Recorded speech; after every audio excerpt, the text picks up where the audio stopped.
हम लोग आगे बढ़ते हैं, सीखते हैं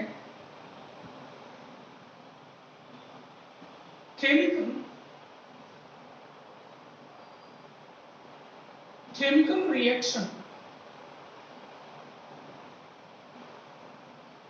of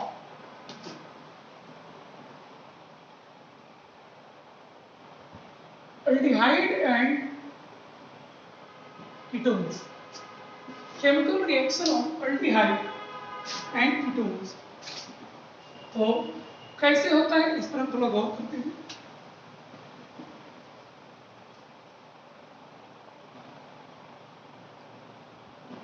ये आपका इन जनरल फॉर्म होता है अल्डिहाइड एंड कीटोन। ये आपको रेजोनेंस जाता है, क्या जाता है? रेजोनेंस जाता है O माइनस कार्बन पर पॉजिटिव। इसका हाइब्रिड स्ट्रक्चर जब हम बनाने जाएंगे तो हमें पता चलता है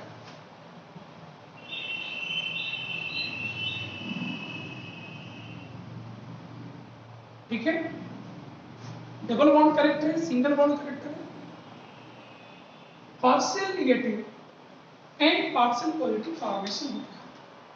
ध्यान दें कि ये जो कार्बन है it carries partial positive charge, और जब ये पार्शियल पॉजिटिव चार्ज अटैक करेगा, कैरी करेगा, तो इस पर निगेटिव चार्ज कैरी करने वाले स्पीसीज का अटैक इजियर हो जाएगा। ठीक है, गुड साइड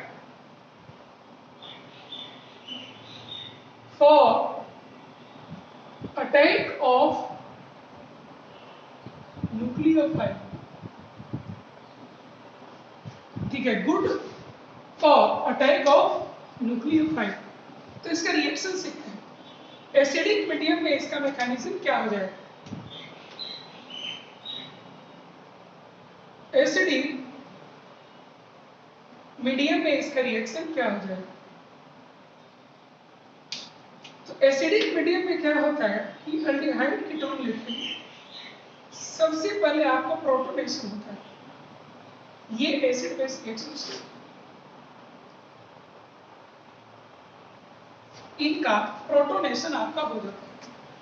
प्रोटोनेशन में ऑक्सीजन पर positive charge it is less stable, और ये आपको कैरी करता है आगे, ये आपको रेजोनेंस जाता है, COH 4+ का फॉर्मेशन होता है। अब ध्यान दीजिए ये आपको sp2 का, और इसीलिए अगले स्टेप में जब आप न्यूक्लियोफाइल को लाते हैं तो न्यूक्लियोफाइल ये sp2 ये प्लानर है, ये ऊपर से भी अटैक कर सकता है और नीचे से भी अटैक कर सकता है, और इसीलिए आपको प्रोडक्ट देगा OH NU।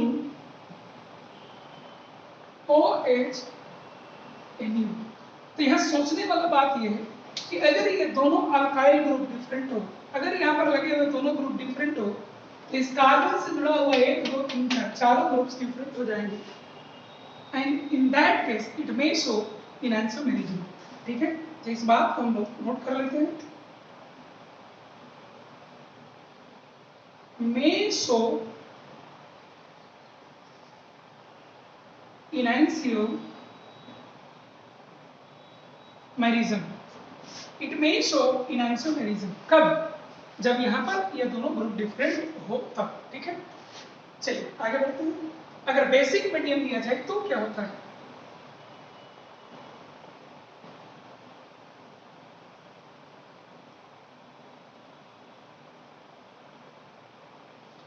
अगर बेसिक मीडियम लिया जाए, ठीक है, तो इसमें सबसे पहले आपको बेसिक मीडियम यानी कि न्यूक्लियोफाइल आपको आएगा। न्यूक्लियोफाइल आपको अटैक करेगा पहला स्टेप में, तो आपको बनेगा O- NU बन जाता है। ठीक है, अगले स्टेप में सॉल्वेंट से H को लिया जाता है और आपको बन जाता है COH एंड NU आपको बन जाता है। यहां पर भी अगर ये दोनों ग्रुप डिफरेंट हो तो ऐसे केस में आइसोमेरिज्म शो कर देगा, इन आइसोमेरिज्म ये शो कर सकता है। ठीक है, खैर यहाँ पर एक सीखना बात है कि यहाँ पर पहला स्टेप में प्रोटोनेशन हुआ, ये आपको फास्ट होता है। दूसरा स्टेप में न्यूक्लियोफाइल का एडिशन होता है, ये आपका स्लो होता है। ठीक है, और यहाँ पर ये बेसिक मीडियम है, ये स्टेप आपका स्लो होता है।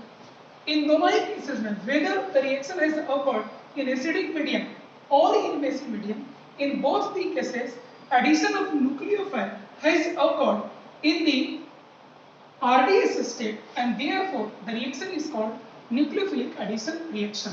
तो इस बात को नोट कर लिया जाए। In both media, in both cases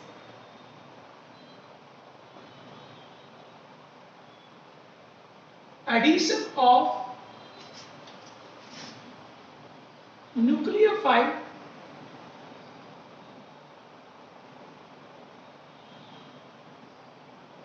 occurs in RDS state and therefore this is called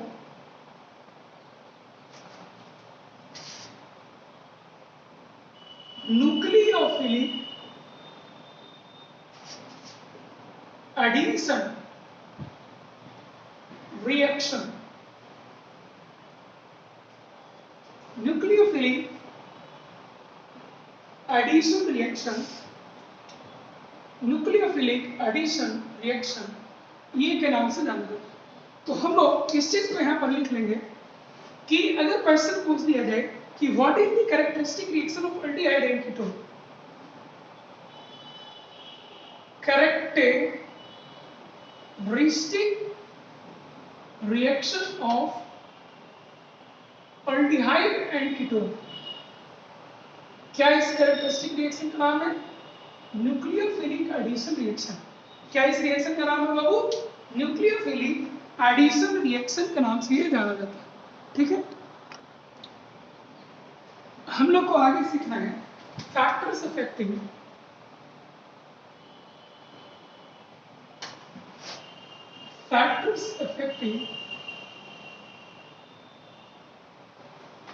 reactivity.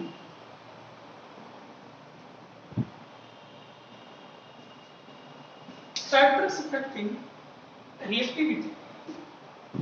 Factors affecting reactivity में क्या है कि सबसे पहला फैक्टर हम लोग पढ़ते हैं स्टेरिक फैक्टर। जैसे आपको C डबल बॉन्ड O दे दिया है, जब न्यूक्लियोफाइल इसको अप्रोच करता है उस समय यहां पर जो ग्रुप्स पहले से मौजूद है वो इसके ऊपर वैंडरवाल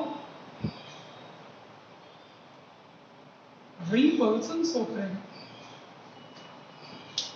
जब न्यूक्लियोफाइल इसको अप्रोच कर रहा होगा उस समय भी ये ग्रुप जो पहले से मौजूद होगा वो इसको आने से रेजिस्ट करेगा, ये इसको वैंडरवाल रिपल्सन से दूर भगाने की कोशिश करेगा।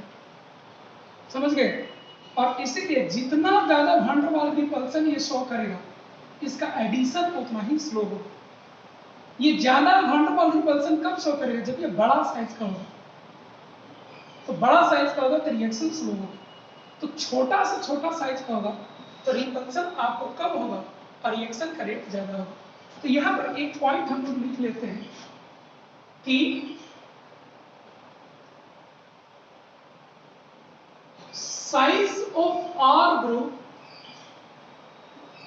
Of ketone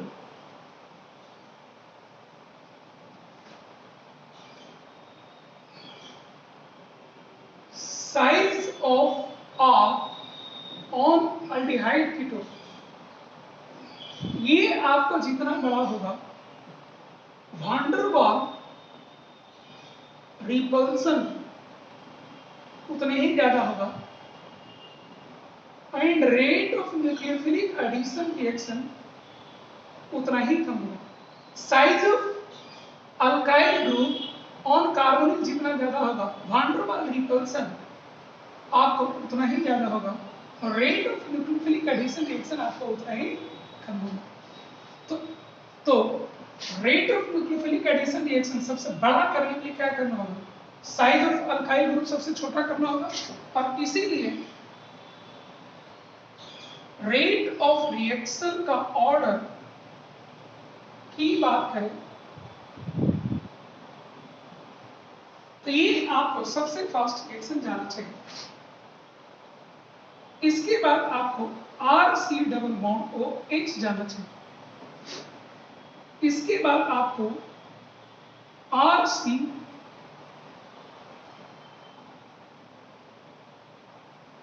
C double bond OH को जाना चाहिए। इसके बाद आपको RC डबल बॉन्ड OR को जाना चाहिए। तब फिर आपको R को जाना चाहिए, और सबसे कम आपको इसको जाना चाहिए। देखिए यहां पर आप गौर करिए कि सारे के सारे एल्डिहाइड है ना, और ये सारे के सारे कीटोन। देखिए यहां पर इस कार्बन पर अगर एक भी अल्काइल ग्रुप फिनाइल ग्रुप ना हो तो क्राउडिंग सबसे कम होगा, ये फास्टेस्ट रिएक्शन जाएगा। अब एक अल्काइल ग्रुप को ले आइए और एक हाइड्रोजन रहने दीजिए, तो क्राउडिंग जो भी होगा वान डेर वाल रिपल्सन वो केवल इसकी वजह से होगा, इसलिए तभी ठीक ठाक रिएक्शन जाएगा। ठीक है, इसको और बड़ा फिनाइल ग्रुप से कर दीजिए, अब दोनों जगह अल्काइल ग्रुप लाइए और वान डेर वाल रिपल्सन ज्यादा प्रोड्यूस होगा। अब फिनाइल से रिप्लेस करिए और दोनों को फिनाइल से रिप्लेस करिए। ये एक आपको एग्जाम्पल है, बहुत अच्छा है, आप थोड़ा ध्यान रखिएगा। ठीक है, तो इससे एक चीज हमें सीखने को यही मिला कि aldehyde is more reactive than what? Than ketone. Aldehyde is more reactive than ketone. ये एक चीज समझ में आए। ठीक है, और एक एग्जाम्पल देखिए, जैसे CH3CH2 C double bond OH, CH3 C double bond OH। मैं यहाँ आपको ये दिखाने की कोशिश कर रहा हूँ कि यहाँ पर बड़ा ग्रुप है और यहाँ पर छोटा ग्रुप, तो वान डेर वाल रिपल्सन यहाँ ज्यादा होगा, रिएक्शन ही आपका स्लो जाएगा, तो ये आपका क्या होगा, फास्ट होगा, है ना। एक और एग्जांपल आप देख लीजिए, Cl Cl Cl CHO CF F F CHO। यहाँ पर ये देखिए आप, बड़ा बड़ा एटम है, वान डेर वाल फोर्स ज्यादा है, छोटा छोटा एटम है, वान डेर वाल फोर्स कम है, यानी कि ये आपको फास्टर रिएक्शन करेगा। ठीक है, तो ये हुआ स्टेरिक फैक्टर। इसी के जैसा एक हम लोग पढ़ते हैं इलेक्ट्रॉनिक फैक्टर। क्या पढ़ते हैं हम लोग, इलेक्ट्रॉनिक फैक्टर इसमें पढ़ते हैं। सेकेंड फैक्टर जो हम लोग पढ़ते हैं वो है आपका इलेक्ट्रॉनिक फैक्टर।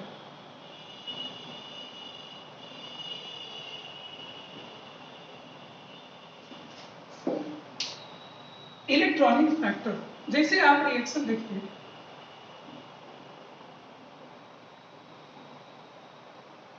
CHO है,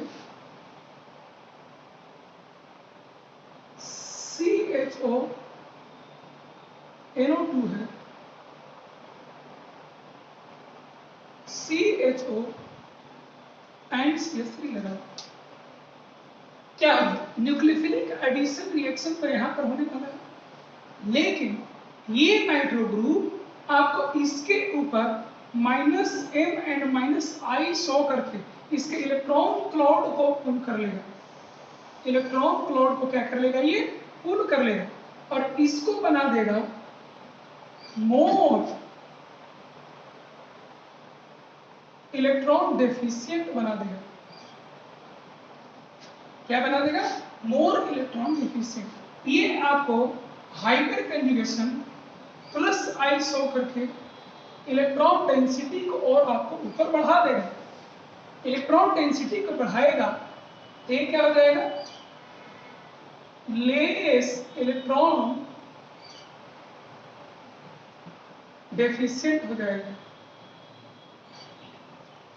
तो आप एक चीज देखिए, बेंजाल्डिहाइड के रिस्पेक्ट में यहाँ पर इलेक्ट्रॉन डेफिशिएंसी ज्यादा होगी, तो न्यूक्लियोफाइल का अटैक फास्टर होगा, ठीक है। और इसके रिस्पेक्ट में ये देखा जाए तो यहाँ पर इसके इलेक्ट्रॉन क्लाउड और आने से ये लेस इलेक्ट्रॉन फिलिक हो जाएगा, इलेक्ट्रॉन डेफिशिएंसी इसका कम जाएगा, तो न्यूक्लियोफाइल का अटैक का जो रेट है वो आपको कम हो जाएगा। तो अगर यहाँ न्यूक्लियोफाइल को अटैक करने का रेट R1 है, यहाँ R2 है और यहाँ R3 है, किस चीज का, न्यूक्लियोफाइल का अटैक है, तो सबसे फास्ट आपको R2 जाएगा, तब फिर आपको R1 जाएगा और सबसे पुअर कंडीशन होगा R2। ये क्या है, rate order of nucleophilic addition reaction. तो इस तरीके से जनरल ऑर्गेनिक केमिस्ट्री का कॉन्सेप्ट का यूज करके हम लोग ये बता सकते हैं कि इलेक्ट्रॉनिकली कौन आपको फास्टर जाएगा, कौन आपको स्लोअर जाएगा। लेकिन इसका एक कंडीशन है जो ध्यान रखिएगा कि पहले आप स्टेरिक फैक्टर को एम्प्लॉय करेंगे, उसके बाद इलेक्ट्रॉनिक फैक्टर को आप चेक करेंगे। जैसे इस केस में देखिए, यहाँ पर इमीडिएटली स्टेरिक फैक्टर आपको चेंज नहीं किया है ना, सभी जगह एक ही जैसा स्टेरिक फैक्टर है। तो स्टेरिक फैक्टर एक जैसा होने के कारण यहाँ पर स्टेरिक फैक्टर को कंसीडर नहीं किया गया और केवल इलेक्ट्रॉनिक फैक्टर को ही कंसीडर करके डिसीजन किया गया है, ठीक है। एक और फैक्टर यहाँ पर काम करता है,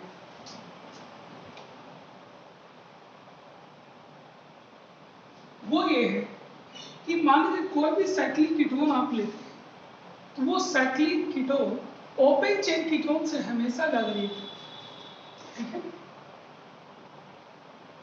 cyclic ketone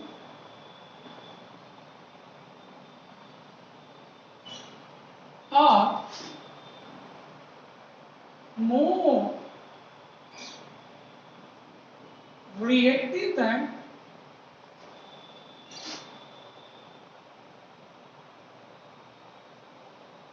open chain ketone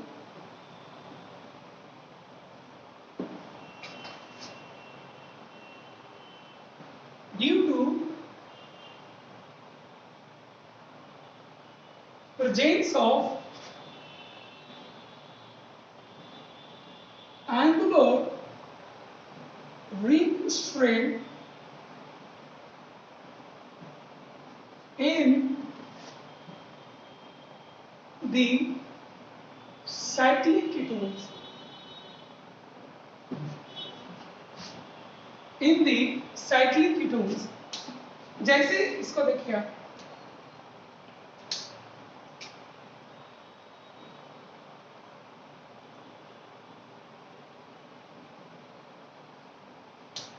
ऐसे तो कहिए तो ये कार्बन आपको sp2 है, आइडियली यहाँ पर बॉन्ड एंगल 120 डिग्री होना चाहिए था एक्सपेक्टेड वैल्यू, लेकिन due to geometrical constraint this angle is found to be 60 degree.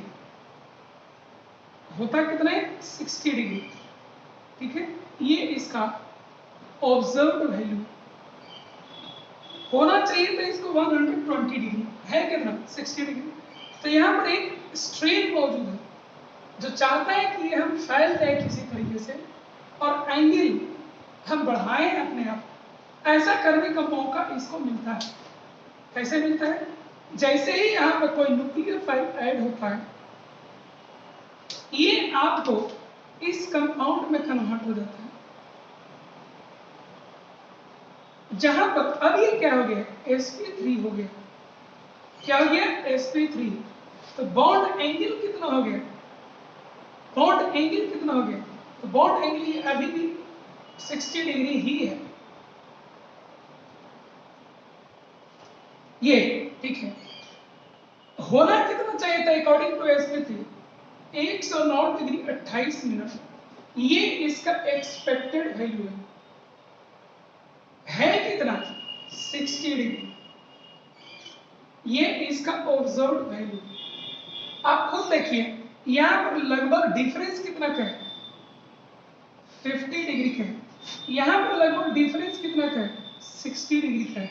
तो स्ट्रेन कम करता है, लेसर स्ट्रेन इज अवेलेबल, और इसलिए यहां से जाकर यहां जब जाता है तो स्ट्रेन कम होने की वजह से स्टेबिलिटी नॉर्मल का बढ़ता है, और इसीलिए ये मोर रिएक्टिव होता है, ठीक है। तो मोर रिएक्टिव